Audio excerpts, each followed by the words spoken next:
ఏకాదశి వ్రతం చాలా గంభీరమైన వ్రతం. అందుకే లోకంలో పెద్దలు ఏం చెప్తారంటే, స్వామి పుష్కరిణీ స్నానం, సద్గురోహపాద సేవనం, ఏకాదశి వ్రతం చాపి త్రయం అత్యంత దుర్లభం.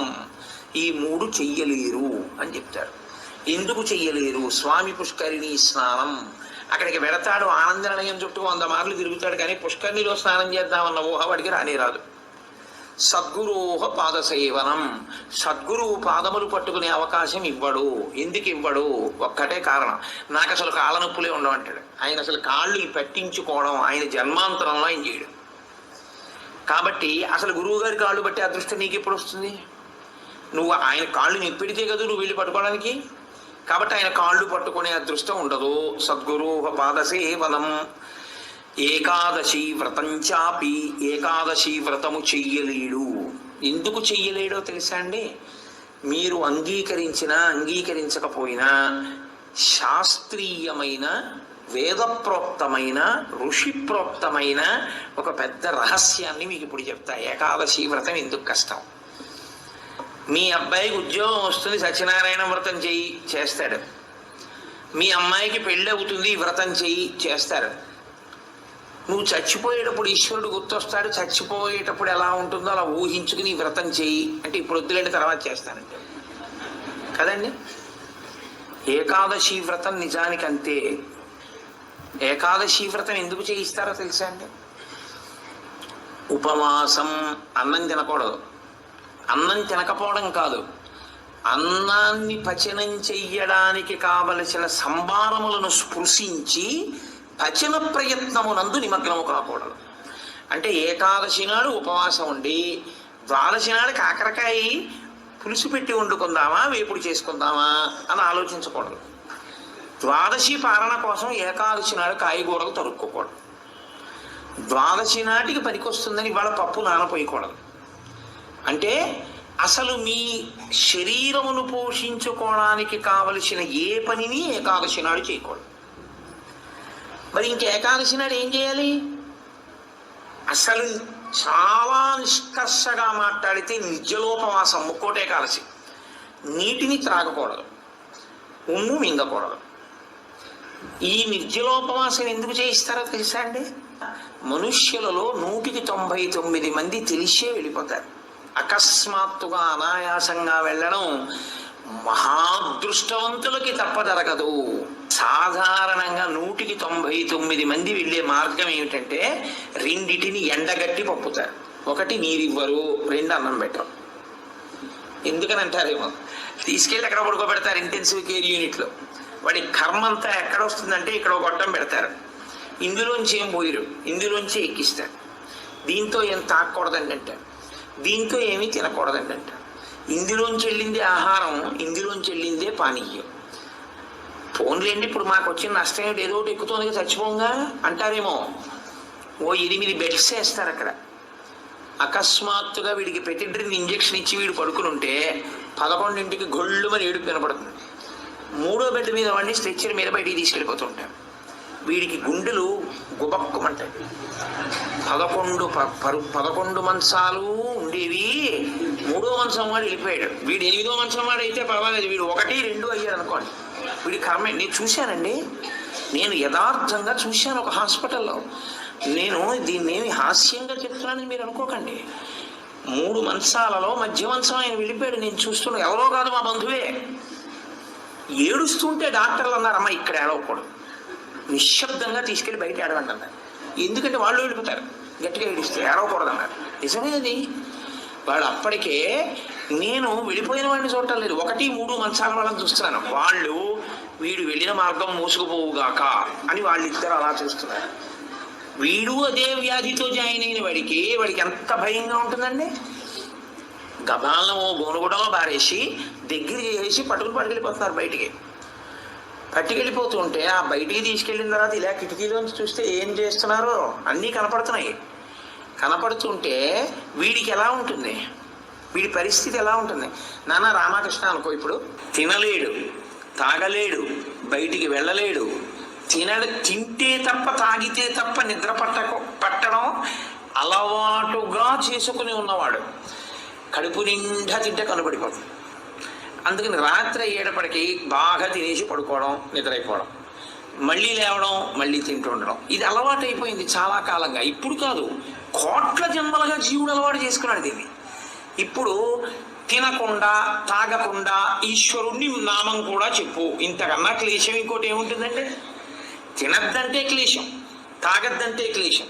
పోనీ తినద్దు తాగండం, తాగద్దు తినండం. తినద్దు తాగద్దని ఊరుకోడు భగవన్నామని చెప్పమంటాడు. తినద్దనేటప్పటికే ఏమవుతుందంటే ఏకాదశి నాడు ఉపవాసం చేయండి అన్నాను అనుకోండి, ఇంకో దోషి ఇవాళ తినేద్దామంటే రేపంతా ఉపవాసం అంటే. కాబట్టి తినద్దు అంటే భయం, తాగద్దు అంటే భయం. తినద్దు తాగద్దు అని ఊరుకోరు. భగవన్నామని చెప్పేటప్పుడు మనసును అలా ఈశ్వరుడు యందు నిలబెట్టు అంటారు.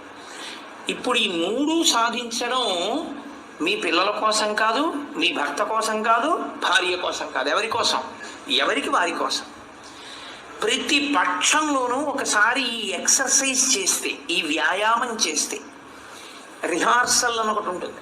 అంటే చూడండి, ఒక నృత్య ప్రదర్శన చేసేవాళ్ళు 10 మాటలు బయట వేసుకుంటారు. ఒకసారి ఇలా వేద్దాం ఇలా వేద్దాం, దాన్ని తీసుకొచ్చి చిట్ట చివర ఒకసారి రంగస్థలం మీద వేసేస్తారు. అలాగే ప్రతి పక్షంలోనూ ఒకసారి రిహార్సల్ వేస్తాడు, వెళ్ళిపోయేటటువంటి పద్ధతిని ఊహ చేస్తాడు. ఏమీ తినడం, ఏమీ తాగడం, ఈశ్వరుణ్ణే స్మరిస్తూ ఉంటాడు. ఇప్పుడు ఇది క్లేశపడిపోతూ ఉంటుంది, మనసుని మాత్రం ఈశ్వరుని ఎందే పెట్టుంచుతాడు. ఇది బాగా అలవాటు అయిపోయింది. ఆ రోజు వచ్చేసింది, తినకూడదు తాగకూడదు, ఈశ్వరుడి మీద మనసు పెట్టాలి. అభ్యాసం కూసి విద్య కదూ, నిలబెట్టేస్తాడు. నిలబెట్టేస్తే ఏమయ్యాడు? ఆఖరి ఊపిరిలో కూడా ఆయన పేరు చెప్తూ వెళ్ళిపోతాడు. మరి డాక్టర్లు ఉన్నారు కదండి మీరు అనొచ్చు, 1,000,000 మంది వైద్యులు కూడి వచ్చినా కానీ మరణమయ్యేది వ్యాధి మాంపలేరు. చచ్చిపోయే వాళ్ళందరూ డాక్టర్లు లేక చచ్చిపోయారు అనుకోకండి. ఈశ్వరుడు ఆయుర్దాయం ఇవ్వాలనుకుంటే డాక్టర్ రూపంలో అనుగ్రహించగలడంతే, ఈశ్వరుడు ఇచ్చినవాడు.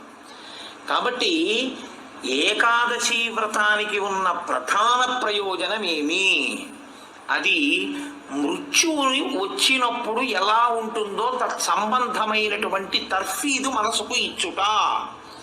అందుకే ఏ వ్రతానికి చెప్పండి ఏకాదశి వ్రతం చాపి త్రయం అత్యంత దుర్లభం అని ఎందుకంటారో తెలుసా అండి?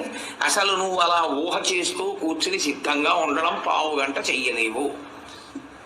మామూలు ఏకాదశి నాడు మీరు ఉపవాసం చేసేటప్పుడు పండు కాని, కాయ కాని, అథవా కాసిన పాలు కాని తాగితే ఉపద్రవం ఏం రాదు, దానికి దోషం పట్టదు శాస్త్రం. ఎందుకంటే శాస్త్రం ఉపవాసం మీద చర్చ చేస్తుంది.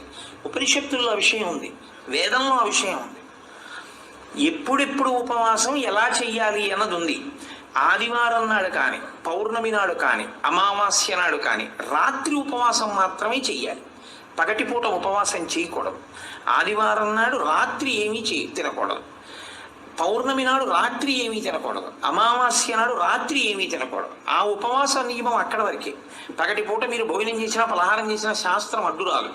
సాధారణంగా శాస్త్రం ఏం చెప్తుందంటే 2 పర్యాయములు తీసుకోమని చెప్తుంది. 2 పర్యాయములు తీసుకోవచ్చు, కానీ ఇక రాత్రి వేళ తినకూడదు. అష్టమి తిథి, చతుర్దశి తిథి, ఈ 2 తిథుల్లో పగటి వేళ తినకూడదు, రాత్రి వేళ తినాలి.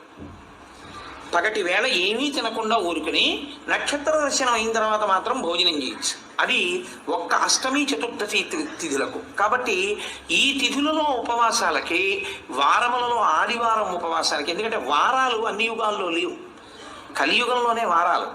మీరు రామాయణాన్ని చూస్తే రామాయణంలో వారాలు ఉండవు. కాబట్టి వార నియమం ఎవరికి వచ్చిందంటే ఒక్క కలియుగంలోనే వచ్చింది. కలియుగంలో ఆదివారమే ఉపవాసం ఎందుకు పెట్టారో తెలుసా అండి? ఆరోగ్యం భాస్కరాది చేత్, ఆరోగ్యము సూర్య భగవానుడి యొక్క అనుగ్రహంతో నిలబడుతుంది. సూర్య భగవానుడు అధిదేవతగా కలిగినటువంటి రోజు, ఆయన యొక్క తేజస్సు ఎక్కువగా పరిపుష్టమయ్యే రోజు భానువారము, ఆదివారం. అటువంటి సూర్య భగవానుడి యొక్క అనుగ్రహం కలగాలి అంటే ఆదివారం నాడు ఉపవసించాలి. ఉపవసించుట అన్న మాటని మీరు ఎప్పుడు 2 కోణాల్లో అర్థం చేసుకోవాలి. 2 కోణాల్లో అర్థం చేసుకోవడం అంటే కడుపు ఖాళీ అయిన తరువాత మళ్ళీ వేయకుండుట. శరీరానికి ఆరోగ్యం ఎప్పుడూ డాక్టర్ దగ్గరికి వెళ్లకుండా ఉండడానికి 3 ఉన్నవాడు వెళ్ళడు అని ఆయుర్వేదం చెప్తుంది. ఎవరు వెళ్ళడు అంటే కడుపులో వేసిన పదార్థం అంతా ఖాళీ అయ్యే వరకు మళ్ళీ వెయ్యనివాడు. కడుపులో పదార్థం వేసారనుకోండి, అది పూర్తిగా పచనం అయిపోయి కడుపు ఖాళీ అయింది, అప్పటి వరకు వేడి మళ్ళీ. అలా వెయ్యని వాడెవడో వాడు వైద్య దర్శనం చెయ్యడు. ఎడం పక్కకి తిరిగి ఎడమ చేతిని తల కింద పెట్టుకుని గుండెలు పరుపుకో బొంతకో తగిలేట్టుగా పడుకున్నవాడు వైద్యుణ్ణి చూడడు. 3, ప్రతిరోజు రాత్రి తాంబూల చర్వణం చేస్తూ కొంచెం సేపు నడిచి పడుకునేవాడు వైద్యుణ్ణి చూడడు. ఈ 3 పూర్ణారోగ్యానికి ఆయుర్వేద శాస్త్రం విధించినటువంటి నియమాలు. అందుకే అలాగే పడుకోవాలి. అందుకే మీరు ఎప్పుడైనా మహాత్ములు పడుకోవడం చూస్తే ఎప్పుడు ఎడం పక్కకే పడుకుంటారు. కారణం ఏంటంటే ఎడం పక్క పడుకోవడం ఆరోగ్యాన్ని ఇచ్చేస్తుంది, వైటల్ ఆర్గాన్స్ అన్నిటినీ సేఫ్ గార్డ్ చేస్తుంది. నేను ఒకసారి డాక్టర్ని అడిగి అది ఏంటంటే అలా ఉంది ఆయుర్వేదంలోని. నిజమేనండి, అలాగే పడుకోవాలన్నారు. అంతేనండి, మేమైనా అలాగే చెప్తాం, ఎడం పక్కకి తిరిగి పడుకుంటే చాలా మంచిది కోటేశ్వరరావు అన్నాడు. కాబట్టి నేను పురాణాల్లో ఉన్న ఎన్నో విషయాలు డాక్టర్లను అడుగుతుంటే వాళ్ళు నిజమేనండి ఇవన్నీ అంటుంటారు. నేను శరత్కాలంలో అమ్మవారి పూజ ఎందుకు చేస్తారు అన్నదాని గురించి దేవి భాగవతంలో ఉన్న విషయాలని కొన్నింటిని ఒకసారి ఒక డాక్టర్ గారిని అడిగితే ఆయన నాకు తెల్లబోయే రహస్యాలు చెప్పాడు. మీరు చెప్పినవే హ్యూమన్ ఎనాటమీలోకి మార్చి చెప్తే మాకేం చెప్తారంటే, చలికాలంలో తమంత తాముగా నాడులన్నీ కూడా సన్నబడిపోతాయి చలిగాలికి. కొవ్వు చిన్న చిన్న చిన్న చిన్న చిన్న చిన్న గింజల్లా ఉండి పరిగెడుతుంటుంది రక్తంలో. ఎప్పుడైతే నాడులు ఇలా రక్తనాళాలు సంకోచించాయో అది వెళ్ళి ఆగుతుంది. వెనక నుంచి వస్తున్నది వచ్చి దాన్ని తగులుకుని ఆగుతుంది. గసగసాలు ఒకదాన్నొకటి తగులుకున్నట్టుగా తగులుకుని ముద్ద కట్టి ఆగుతుంది. రక్త ప్రవాహం ఆగిపోయి స్ట్రోక్స్ వస్తాయి. చలికాలంలో స్ట్రోక్స్ వస్తాయి కాబట్టి అలా రాకుండా ఉండడానికి దేవీ నవరాత్రులు చేయిస్తారు. దేవీ నవరాత్రుల్లో మృత్యుదంస్త్ర బయటికి వస్తుందని చెప్పడానికి కారణం అది అని నేను ఒకసారి దేవీ భాగవతం శ్లోకాలు మా ఇంటికి వచ్చిన డాక్టర్ గారికి చూపిస్తే యథార్థంగా మాకు వైద్యం చెప్పినప్పుడు దీన్ని ఇంగ్లీష్లో ఇలా చెప్పారండి, దాన్ని ఆ రోజు ఋషులు ఇలా చెప్పారన్నమాట అని ఆయన తెల్లబోయాడు. కాబట్టి మన ఋషులు అద్భుతంగా దాన్ని అన్వయం చేసి తీసుకొచ్చి చూపిస్తారు. కడుపులో పదార్థము పూర్తిగా అయిపోయేంత వరకు మళ్ళీ పదార్థం అందులో వేయకూడదు. మీరు ప్రతిరోజు అలా వేస్తూ పెడుతున్నారనుకోండి, మళ్ళీ అది కడుపు ఖాళీ అవగానే మళ్ళీ వేశారు. మళ్ళీ అందులోంచి రసాయనాలు ఊరాలి, అది మళ్ళీ తిరుగుతూ ఉండాలి. మీ ప్రయత్నం లేకుండా ఎప్పుడూ తిరుగుతూ మీ ప్రయత్నం లేకుండా ఆగిపోయేటటువంటి స్పందనలు శరీరంలో ఈశ్వరాధీనములై కొన్ని ఉంటాయి. వాటిని మీరు అసలు ఆపలేరు. ఊపిరితిత్తి, గుండె ఇలాంటివి మీరు ఆపు అని అడగను లేరు. నువ్వు విశ్రాంతి తీసుకోవాలన్నా ఆగం. ప్రయత్నపూర్వకంగా మిగిలిన వాటి ఆరోగ్యం కోసం ఒక దాన్ని ఆపమని చెప్పింది శాస్త్రం. దేన్ని ఆపాలి అంటే కడుపులో ఉన్న కండరముల యొక్క కదలికకి విశ్రాంతినిమ్మని చెప్పింది. కడుపులో ఉన్న కండరములకు విశ్రాంతిని ఎవరిస్తారో అటువంటి వారి ఆరోగ్యము బాగుంటుంది. కడుపులో ఉన్న కండరముల కదలిక ఎప్పుడు ఆగుతుందంటే దాని లోపల పదార్థమును వేయడం ఆపితే ఆగుతుంది. అందుకని ఏం చేస్తారంటే ఉపవాసము అన్న పేరుతో లోపల పదార్థం వెయ్యరు. వేయకపోతే ఏమవుతుందంటే కండరములు కదలం. కండరములు కదలకపోతే కంటికి కడుపుకి దగ్గర సంబంధం. కడుపు నిండకపోతే, కడుపు ఖాళీగా ఉంటే కనురెప్ప పడదు. కనురెప్ప పడకపోతే మీరు ఈశ్వరుడి యందు దృష్టి నిలబెట్టి ఈశ్వరుడి యొక్క ఆరాధన చెయ్యగలరు. కాబట్టి ఉపవాసం అన్న దాంట్లో అన్నం తినకుండా ఉండడం అనేటటువంటిది ప్రధానమైన నియమము. దీనికి మినహాయింపించి ఎట్టి పరిస్థితుల్లో చెయ్యకూడని వాళ్ళని ఇద్దరిని చెప్పింది శాస్త్రం. 8 ఏళ్లకు ముందున్నవాడు 80 ఏళ్ళు దాటినవాడు ఉపవాసం చెయ్యరాదు జీవితం. ఈ ఇద్దరికి నిషేధం. 8 ఏళ్ళు కింద ఉన్న వయస్సు, 80 ఏళ్ళు పూర్తయిన వాళ్ళు ఉపవాసం చేస్తే పాపం, వాళ్ళు చేయకూడదు. ఎందుకని అంటే వాళ్ళ శరీరం అంగీకరించారు, అందులోకి పదార్థాన్ని వేయకపోతే ఒప్పుకోరు. 3వ మినహాయింపు ఒకరికి ఇచ్చింది. కడుపులోకి పదార్థం వెయ్యకపోవడమే విషంగా మారిపోయి శరీరాన్ని పడగొట్టగలిగిన వ్యాధి ఏదైనా సంక్రమించి ఉంటే, అంటే ఓ షుగర్ పేషెంట్ అనుకోండి, ఆయన అలా ఉండిపోయాడు అనుకోండి, ఫాస్టింగ్లో పడిపోతుంది, కోమలోకి వెళ్ళిపోతాడు. అప్పుడు ఆయన పదార్థాన్ని శరీరం నిలబెట్టుకోవడానికి కావలసినంత పదార్థాన్ని లోపలికి పంపినా ఆయన ఉపవాసం చేసిన వాడే. మీరు ఎప్పుడు ఒకటి గుర్తుపెట్టుకోవాలి, శాస్త్రం ఇప్పుడు మాట్లాడినా చాలా ఉదారంగా మాట్లాడుతుంది. శాస్త్రము కఠినంగా అసలు ఎప్పుడు ప్రవర్తించదు. అలా చెయ్యలేరు మీరు, నిజంగా చాలా కష్టం. కాబట్టి 8 సంవత్సరముల లోపు వాళ్ళు 80 సంవత్సరములు దాటిన వారు ఉపవాసమును చేయరాదు. ఉపవాసమును చేయరాదు అంటే పదార్థమును విసర్జించి ఉండరాదు.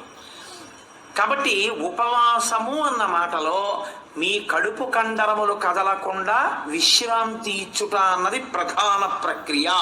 ఇది మీరు చూడండి, ఇవాళ రేపు పెద్ద పెద్ద ప్లాంట్స్ కూడా షట్ డౌన్ అంటారు, కావాలని ఆఫ్ చేస్తారు. వాటి లాంగివిటీ పెరుగుతుంది, జీవితకాలం పెరుగుతుందని.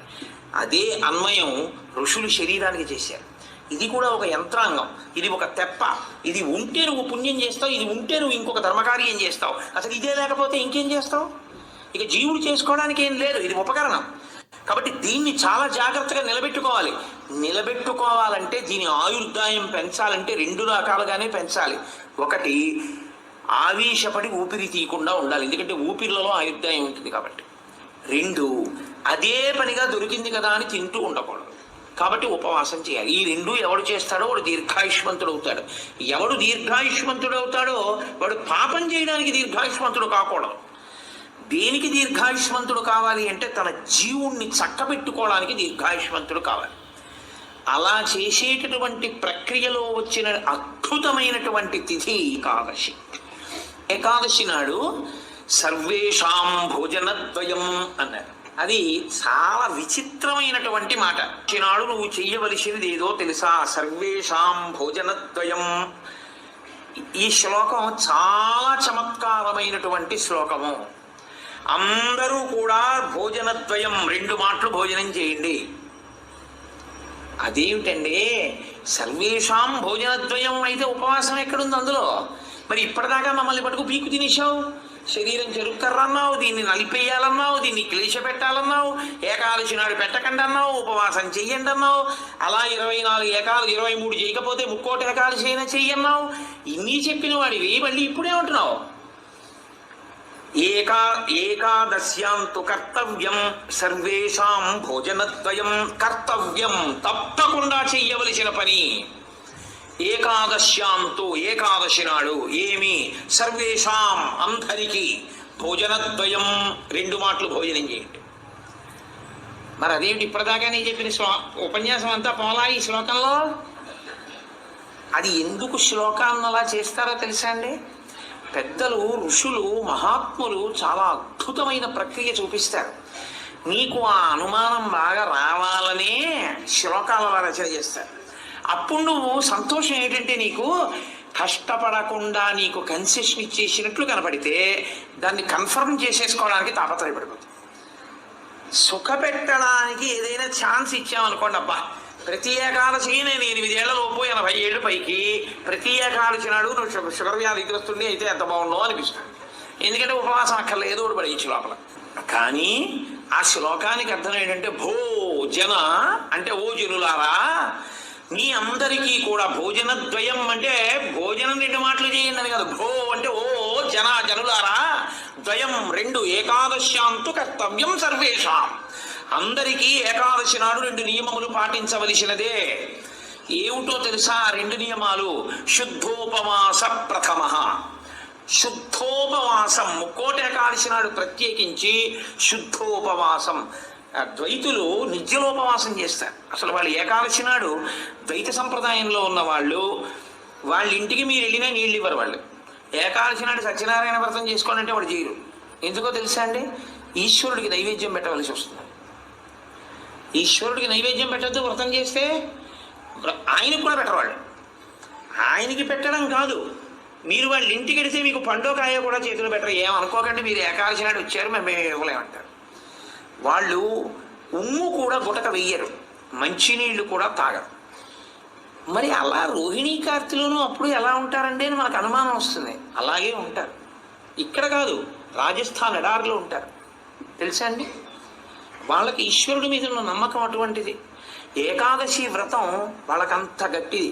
ఒకసారి ద్వైత సంప్రదాయంలో చాలా సమున్నతమైన స్థితిని పొందినటువంటి వారు, చాలా లబ్ధ ప్రతిష్ఠులు, లేని పేరు ఎందుకు వాడాలి, బాగుండదు, వారి ఇంటికి వెళ్ళాను నేను, మా గోపాలకృష్ణ గారు, మేము. వెళితే ఆయన ఏకాదశి నాడు మేము వెళ్ళాము. వెళితే ఆయన అన్నారు, మీరు ఏమనుకోకండి, నేను మంచినీళ్ళు కూడా ఇవ్వను, ఎదురుగుండా మామిడి చెట్ల కాయలు ఉన్నాయి కానీ నేను ఇవ్వనని ఆ ఇంట్లో ఉన్న నౌకర్ని పిలిచి నేను చూడకుండా వాళ్ళకి కాయలు కోసి వాళ్ళకి ఇయ్యన్నాను తప్ప ఆయన కోసి ఆయన చేతితో ఇవ్వాల. ఆయన పెట్టలేని వాడు కాడు, పెట్టుకోని వాడు కాడు, మహాత్ముడు, చాలా గొప్పవాడు, చాలా పెద్ద పదవి చేశాడు ఆయన. ఇప్పటికీ ఆంధ్రదేశంలో స్మరింపబడుతుంటాడు. ఎందుకో తెలుసా అండి, ఆ సంప్రదాయం అటువంటిది. వాళ్ళు ఏకాదశి నాడు శుద్ధోపవాసం, వాళ్ళు నిర్జలోపవాసం, నీటి గుటక కూడా వాళ్ళు వీరు. తోపవాస ప్రథమ అది చేసేస్తే అయితే ఏదో అలా మొత్తానికి నేను నానా కష్టాలు పడి ఏదో అశుద్ధోపవాసం చేసేస్తానండి, 300 కోట్ల ఏకాదశుల ఫలితం వచ్చేస్తుంది కదా అంటారేమో. సత్కథా శ్రవణం తథాహ, కేవలం తినకుండా కూర్చుంటే ఫలితం ఇవ్వరు. సత్కథా శ్రవణం, మీరు ఏదో భగవత్ సంబంధమైన విషయాన్ని వింటూ ఉండాలి. ద్వాదశి ఘడియలు వచ్చేవారు. ఏకాదశి తిథి పరివ్యాప్తమై ఉన్నంతసేపు తినకుండా ఉండడం ఎంత ప్రధానమో, ద్వాదశి ఘడియలు రాగానే తినేయడం అంత ప్రధానం. ధర్మం మారిపోతుంది అంతే. అందుకే అన్ని రోజుల కన్నా చాలా తొందరగా చద్దన్నం వండుకున్నట్టుగా తెల్లవారుజామున లేచి వంట చేసుకుని తినేసేది ఎప్పుడో తెలుసా అండి, ద్వాదశి తినాడు తింటారు. ద్వాదశి పారణ మధ్యాహ్నం చేయకూడదు, ద్వాదశి తిథి ప్రవేశించగానే చెయ్యాలి. అందుకే ఏకాదశి వ్రతం చేసిన వాడికి శ్రీ మహావిష్ణువే అందేశారు. అంబరీషుడు ఇది దొరకలా? అంబరీషోపాఖ్యానం ఏకాదశి వ్రతం కాదు. ద్వాదశి ఘడియలు రాగానే నేను పారణ చెయ్యాలంటే కదా, దుర్వాస మహర్షి రాకపోతే నీళ్లు పుచ్చేసుకో, ఫోన్లేవయా మధ్యాహ్నం ఉండదా, ద్వాదశి సాయంకాలం ఉండదా, ఎప్పుడు వస్తే అప్పుడే తింటానని కూర్చున్నాడా?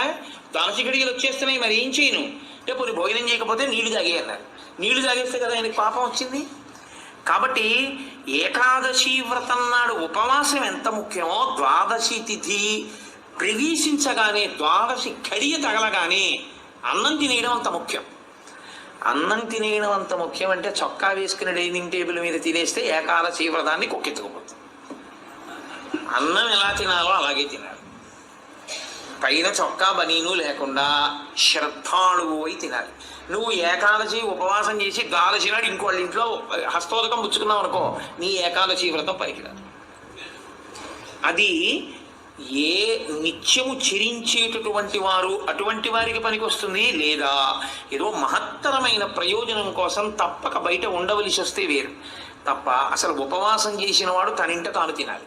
ఎందుకో తెలుసా అండి, మరి మీ ఇంట్లో ఈశ్వరుడికి తులసిదళం వేశావా, మీ ఇంట్లో ఈశ్వరుడికి మహానైవేద్యం పెట్టావా? ఆయన ఉపవాసం లేడక్కడ, ఆయనకి ఏది నైవేద్యం ఏది? నేను మా ఇంటికి తాళం వేసేసి ఇక్కడికి వచ్చి నేను ఇక్కడ ఉపవాసం ఏమిటి? నేను ఇక్కడ ఉపవాసం చేశాను, బాగుంది, ద్వాదశి నాడు మహానైవేద్యం ఎవరికి పెట్టను? నా సింహాసనంలో స్వామి ఉన్నారా? నా సింహాసనంలో స్వామికి అర్చన ఉండాలా? ఆయనకి నేను హస్తయోహ అర్ఘ్యం సమర్పయామి, పాదయోహ పాద్యం సమర్పయామి అని మహానైవేద్యం పెట్టానా నేను తినాలి? నేను ఎవరికి పెట్టను? నా భార్య ఏం పని పచనం చేసింది, ఎక్కడ వండింది? అందుకే పెద్ద పెద్ద నైమిత్తిక తిథులలో అసలు ఇల్లు విడిచిపెట్టి వెళ్ళకూడదు. విడితే ఏమవుతుందంటే అసలు తను చేయడానికి అవకాశాన్ని కోల్పోతాడు. మరి నువ్వెందుకు వచ్చావు గుంటూరు అనొచ్చు. ఇంతకన్నా గొప్ప విషయం ఏదో చెయ్యవలసిన అవసరం ఒకటి ఉంది. ఈ సంవత్సరం నేను వదిలిపెట్టినా నేను అలా వెళ్ళడం వల్ల ఒక పెద్ద ప్రయోజనం ఒకటి జరగాలి అని నేను అనుకున్నప్పుడు నేను స్వామికి నమస్కారం చేసి బయలుదేరిపోతానంతే. అప్పుడు అదొక త్యాగం. నేను దాన్ని విడిచిపెట్టేసుకోవడమే త్యాగం అంతే. అందుకే ఏకాదశి వ్రతం అంటే, ఏకాదశి వస్తుంది కదండి నేను బయటికి ఎలా వస్తానని అడగలను. అంతేగాని ఏకాదశి వస్తుంటే నువ్వు బయటికి వెళ్ళిపోతే వ్రతం ఎలా చేస్తావు? కాబట్టి గుంటూరు వచ్చి ఉపవాసం చేయించా? చేయకూడదు. ధూపవాస ప్రథమ, నిర్జలోపవాసమే. అంతకన్నా మరి నేను మినహాయింపులు ఇచ్చి చెప్పడం నా వల్ల కాదు. కానీ శాస్త్రం ఒక్కరి విషయంలో మినహాయింపించింది. శరీర కష్టం చేసుకుని బ్రతికే వాడిని మాత్రం ఉపవాసం చెయ్యమని నిర్బంధించవద్దు. వాడు పడిపోతాడు స్పృహ తప్పి, నీళ్ళు తాగకపోతే. కానీ అవకాశం ఉన్న వాళ్ళు మాత్రం తప్పకుండా చెయ్యవలసినదే, అంతకన్నా మార్గము లేదు. కాబట్టి శుద్ధోపవాస ప్రథమ, నిర్జలోపవాసమే చెయ్యాలి యథార్థమునకు. మంచినీటి చుక్క కూడా ఇక ఏకాదశి తిథి నాడు పుచ్చుకోకూడదు. ద్వాదశి వచ్చింది ఇక నువ్వు ఉపవాసం ఉండకూడదు. ద్వాదశి తిథియందు ఉండగా, తిథియందు పరివ్యాప్తమై ఉండగా నువ్వు ఉపవసించి ఉండకూడదు. మళ్ళీ వ్యతిరేక ఫలితం వస్తుంది. ద్వాదశి తిథి ప్రవేశించేసింది, ఇక నువ్వు పాలన చేసేయాలంతే. ఎలా పాలన చేయాలో తెలుసా అండి? ద్వాదశి తిథి ప్రవేశించేటప్పటికి నువ్వు పరిశేచనం చేసేయాలంతే. ద్వాదశి ఉదయం 6:30కు వచ్చింది అనుకోండి, మీరు 6:30 లోపల మీ భార్య గారు మీరు సంధ్యావందనం అనుష్ఠానం పూర్తి చేసే లోపల ఆవిడ మహానైవేద్యం సిద్ధం చేసి తీసుకొచ్చి ఇచ్చేయాలి. మీరు నైవేద్యం పెట్టేసి ఆ రోజు 6:30కి భోజనం చేసేయాలి. నాకు సహించదండి అనకూడదు, చేసేయడమే. ఏకాదశి వ్రతమునందు ద్వాదశి కలిసిపోయి ఉంటుంది. నేను చెప్పింది అబద్ధమైతే అంబరీషోపాఖ్యానం అబద్ధమే, అంబరీషోపాఖ్యానం అబద్ధమైతే వ్యాసుడే అబద్ధం. కాబట్టి నేను చెప్పింది నిజం. ఏకాదశి వ్రతం అంటే అంతే, అలాగే చేస్తాను.